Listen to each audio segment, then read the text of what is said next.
వారాహి అమ్మవారి మహత్యం రాత్రి వేళల్లోనే ఎందుకు పూజిస్తారో తెలుసా? ఈ ఆలయం వెంకటేశ్వర స్వామి మందిరం కంటే పురాతనమైనదని భావిస్తారు. అందువలనే వెంకటాచలం ఆది వరాహ క్షేత్రంగా ప్రసిద్ధికెక్కింది. వరాహి మాతను రాత్రి వేళల్లో కొలుస్తారు. మన సనాతన ధర్మంలో విష్ణువుని పూజించడానికి ప్రాతకాలమని, శివుని పూజించడానికి సాయంకాలమని ఉత్తమమని పురాణాలు చెబుతున్నాయి. అలాగే కొన్ని దేవతారాధనలు కొన్ని సమయాలలో చేయడం వలన దానికి విశేషమైన ఫలితాలుంటాయి.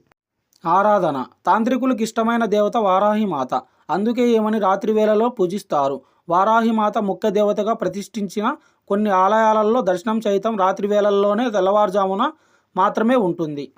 పురాణాలలో అంధకాసురుడు, రక్తబీజుడు, శుంభులు వంటి రాక్షసులను సంహరించడంలో ఆమె పాత్ర సుస్పష్టంగా కనిపిస్తుంది.